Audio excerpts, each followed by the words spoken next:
Today's video is about small, incremental changes that can make a city way more bike and pedestrian friendly over the long run, including some inspiring examples of little changes that can make a big difference. Back in 2016, my city of Calgary did something big. All at once, we installed a downtown bike lane network all at once, and it was fantastic. It changed my life as a person on a bike instantly. I thought that was the beginning of a transformation that was going to change the city into a more livable place. But what happened after that actually is things kind of stalled. Not much has changed since then. Meanwhile, I'm back in Montreal for the first time in 7 or 8 years, and I can't believe how much the city has gotten better for bikeability. But it didn't happen all at once, and I know a guy with a theory. This is Paige Saunders. Welcome, Paige. Thanks for joining today. Thank you. You probably know him from his YouTube channel, which is amazing, and you need to check it out right now. Well, not right now, after you watch this video. How would you describe what you do here? Oh, wow, I'm looking forward to this. I guess I do video journalism and focus a lot on municipalities. But Paige lives here in Montreal. He's been here for the last 7 or 8 years, and he has a theory about how the city has managed to progress so much in such a relatively short period of time. And his theory is kind of the opposite of what happened in Calgary. His theory is incrementalism. It's the secret sauce to the city. When I first arrived here, like most people, I was like, this place is awesome. And living here for almost a decade, you start to see, oh, someone really worked hard on that, you know. This has been a long-term project for the city and for really cool people who, you know, thanklessly toiled away for decades making it better. So I thought it'd be cool to show the things that have literally changed in the neighborhood over the time that I've been here. Hey everybody, I'm Tom, and this is Shifter, a channel about urban cycling, bike commuting, and the ways we get around our cities. If you like this video and videos like this, please consider subscribing by hitting the subscribe button down below. A big shout out today to UMX, or Urban Mobility Explained, powered by EIT Urban Mobility. This is a YouTube channel that offers some amazing videos, educational and inspirational videos about urban transportation all around the world. It's like really highlights really cool ideas that are making our cities better all over the place. So if you like this channel, you might like that one as well. I get a lot of inspiration from it, so please check it out. The link is down in the description because they are today's sponsor. The first stop on our tour was the Rev, a new express bike lane network that was kicked off a few years ago and grows a bit more every year. Paige thinks the Rev is important in that it's a foundation from which the city's bike lane network can continue to expand. Let's talk about the Rev. Okay. Tell us what that is. Okay, the Rev, Réseau Express Vélo.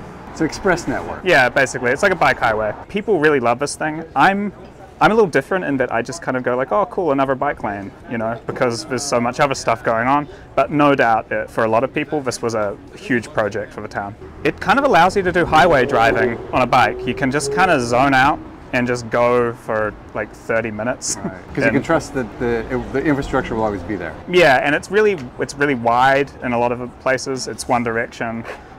It's all kind of signaled. It's right. I think it's prioritized for cyclists as well and timed in that way. So you can kind of just cruise control it across the entire island.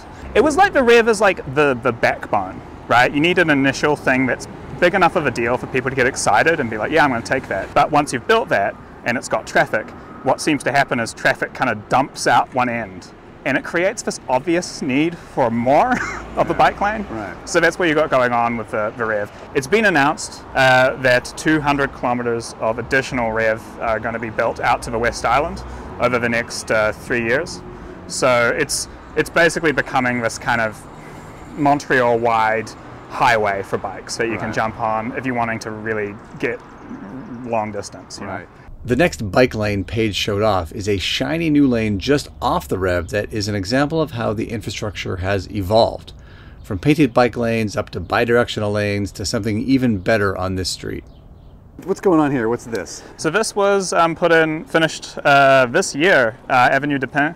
It was totally dug up and redone with these bike paths on both sides, so one direction each, which is the hot new thing to do. So yeah, it's really nice the whole way down. You can see they've planted these trees here.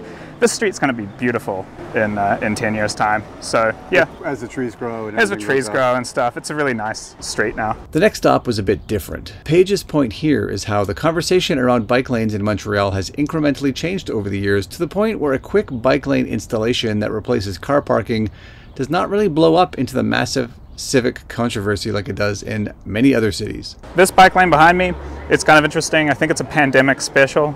The city didn't have it in the 2019 bike plan, but it's here now, so they just slammed it in. You got your kind of, it's fairly cheap, like sticks, plastic sticks. It was a parking lane, so now there's a lot of that going on. Bike lanes taking over parking spaces. Well, how does that happen politically? I mean, this is an issue in every city, in that removal of parking, business owners tend to freak out because they think so much of their business comes from car parking. What's the vibe here? What's going on? I think a lot of it is this critical mass thing. You just have enough people who are motivated to not care about cars. I think what's going on in Montreal is that it's medium density. So most of the city, right, the central city. So you have a plex, and you have 3 units in it. Maybe 1 unit has a car. So you just have this kind of like waiting where it's like, you know, I don't drive. I've never owned a car. You know, so when a bike lane goes in, I'm like 2 thumbs up. And there's enough people like you that kind of blunts the criticism. Yeah, basically, you know, like if you don't drive, cars aren't good. Right. So when you see cars being taken out of a neighborhood and the street gets turned into a pedestrian street like Saint Denis here, you go like 2 thumbs up, I like that, you know? Yeah. So I think in Montreal there's a fairly balanced debate. Well, we don't want everyone to think Montreal does everything right. No, there's plenty of mistakes. I'm going to show you a few. This is one. This park is a linear park that is just garbage for bikes. They have these gates you have to ride through. You can see the desire line here. Everyone has to go around it. There's no curb cut, you know, so you have to... Basically, it's only for pedestrians, and even then pedestrians don't really like it because it's such a kind of circuitous route.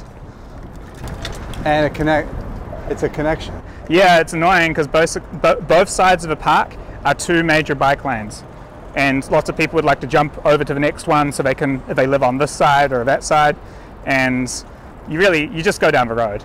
So you end up riding down the road instead of riding through a nice park. It's a real missed opportunity. And now back to your regularly scheduled program. I found this next stop really interesting. It's an example of how Montreal is evolving some streets beyond the dichotomy of them either being open to cars or closed to cars. This street is something in the middle. This is what Montreal's angling for. Right. You'll notice if you come to Montreal in the summer, there's a massive number of closed streets. You know, pedestrian streets like Saint Denis, just up there where that brass band is playing. Where the brass band is playing. Right yeah, it's nice.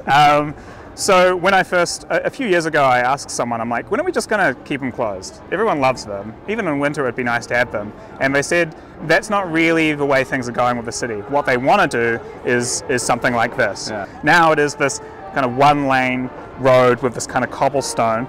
Yeah. And yeah, it's basically closed. It's very reclaimed by pedestrians. You will see cars going down. They can still go down, like trucks can supply stores. But it's not a route. You wouldn't drive through it, you know.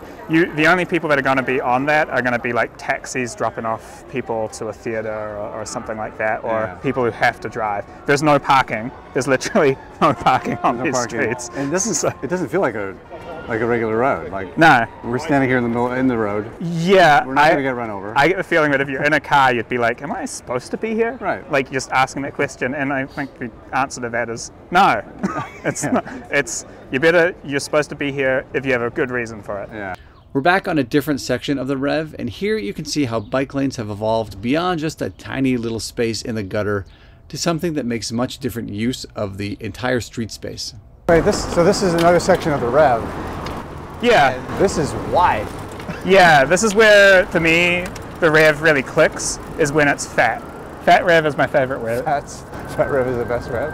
A lot of the Rev is like, maybe 2 people can ride side by side, but this like 3 or 4 people can. Yeah. And that's when you get this kind of like leisurely experience of being able to talk with someone, ride alongside, have a conversation. People can still pass you. Yeah. It's really nice, you know. Like 2 people in a selfie stick. Yeah. And you know what else is really interesting about this when you think about it? It's actually just plastic sticks. Right. It's that it's wide that's good. So I would sacrifice concrete, like a concrete permanent bike lane, if it was twice as wide and had plastic sticks. It's cheap. It's just about allocation of space. This bit of a Rev, it's the new one of the new axes going in, and it just shows you can make a really good bike lane extremely cheaply if you're prepared to reallocate that road space. One of the things that enables incrementalism to work here in Montreal is that the city seems to actually listen to what people on foot and bike want and where they want to go. Here's an anecdote from Paige to illustrate the point. So I remember this bike lane. Yeah. Like last time I was here years ago, it just stopped over there, like 2 blocks back. Yeah. Yeah, so this is new. Yeah, so this was an interesting one for me. I live in the neighborhood. So I used to ride down this bike lane on my way home from work each day, and it would hit this point a block back, and then I'd have to bump up onto the sidewalk and ride counterflow just a couple more blocks to get to my house. Right. So I found out the city had this app called Treasure, which they were doing like a mobility study with. Okay. You download the app, it tracks your location, and you tell them what mode of transport you're using, and they can then see where people are moving in the city to plan infrastructure. So I downloaded that app, and I rode like reliably this route, counter traffic flow, every single day. And then the next year, lo and behold, bike lane! It's like, it works, you know? So that was like, to me, there's been a few moments like that. Basically my entire route home, it had 2 gaps in it, and they were filled the next year. Oh wow. And it is like, thank you municipal person who was watching. Like, I'm sure that they were already like, we'd like to do this, but then you as a citizen, sometimes there's something like that you can do to give those guys some data so they can make the argument, wow, we're getting a lot of people riding against traffic. It's dangerous, we should fix that, you know? Right. This axis of the REV, which was put in last year, has a critical flaw with it. This is the University of Montreal's hospital. It's a massive, billion-dollar project. Unfortunately, they made this error with the entrance and exit for the ambulances here. So the ambulances scream out onto the bike lane where the REV was supposed to go. And so they've got this segment that there's no REV, and people ride down and then have to ride with no bike lane past this entrance and exit of this hospital. And they have to figure out something. They still haven't figured out exactly what they're going to do. And now back to your regularly scheduled program. Montreal now has something like 10 streets that are pedestrianized in the summertime, which is amazing in itself, but it's more than just removing cars. The city is doing a lot to rebalance the streets between automobiles and humans. Here's how the city has adjusted some streets as they approach one of those pedestrian areas. We actually right here can see a little petite version of it. Yeah, this is interesting. Yeah, let's move this camera. Yeah. So a lot of people, drivers, will be coming up onto the street, the pedestrianized street here, right? Yeah. And this narrowing kind of reminds them, hey, you're getting into a, slow down. It sends this kind of signal to them that, there's always pedestrians crisscrossing in front, right? So you don't even need a traffic light. You can just, send a message. And we've lost parking here too, which also narrows things and slows the moving vehicles down. That is the most common thing that you see. If you counted the number of projects, it's not bike lanes, it's not kind of like parks or whatever, it is curb extension projects. Right. So there are so many roads where they've extended the curb out, and here comes a car, and you'll see, like, here's the car coming, and it's just going to go a little slower, Yes. Slow right down. Yeah. So and then what's interesting is now the cars kind of have to make their way across over here, right? And you can just kind of see, like, no one's going to be like pedal to the floor across here, right? This is the final point, and maybe my favorite one by Paige. If you take anything away from this video, I think it should be this. Okay, so we are in a much different spot than we've been all day today. Why are we here? What's going on? All right, so behind us is Old Port, which is the old, this kind of touristy old district in Montreal. And they just announced this year that it's going to be entirely pedestrianized over the next couple of years. So that's a substantial, part of the city center that's all going to be taken and given back to pedestrians. And I think it was interesting because when it was announced, the reaction of the town was, okay. There wasn't a, where's my car going to go? Like, sort of reaction.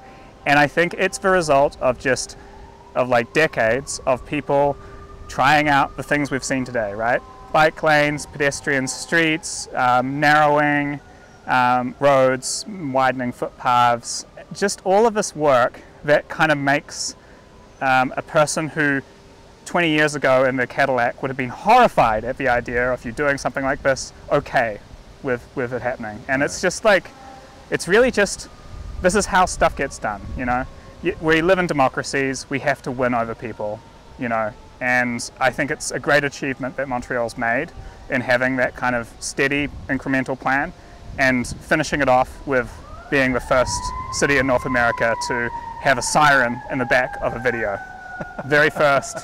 At the end of all that incrementalism, you get that sort of achievement. We couldn't have gotten here day one, you know. This was 20 years in the making. So when someone shows up now, like say you moved to Montreal, you know, I know it's in your heart. Say you moved here, you might show up and be like, oh great, yeah, Montreal is so much more functional than the place I'm from or whatever, because they could pedestrianize the district. And what you may have missed is all of that work that's been done for decades by people doing all these things, everything from the curb cuts and the reclaiming of parks and the bike lanes and the sidewalk widening, all of that led to this achievement, you know. And I think that that's the message from Montreal to the rest of North America. It's a North American city, everyone can do this, you know, you just have to be a part of making that change happen, you know. And it is like you going to the city council saying I'd like this bike lane put in, will hopefully one day let someone stand on your shoulders and pedestrianize a district. That was amazing. Okay. Thank you for that. It's like I do this for a job. Yeah, that was great. Thanks for coming to town. Thanks for showing me around. So nice meeting you. That was such an interesting perspective on a city that I knew a little bit, but has changed so much since the last visit. Yeah. So yeah. No, it's great. I love showing Montreal to people. Great. Truly love this city. Thank you. Thanks everyone. Don't forget to check out Paige's channel as well, and we'll see you next time. Should we crack a beer on camera? Yes. Anyway, it's not a craft beer channel. Okay. Cheers. I used to work up here. Go for it. Oh, there goes my rental bike. Just fell over. You just have enough people who are motivated to not care about cars. It's okay. It's just a Bixie. Another bike fell. That's just That's two down. Built today. To be. They're so strong.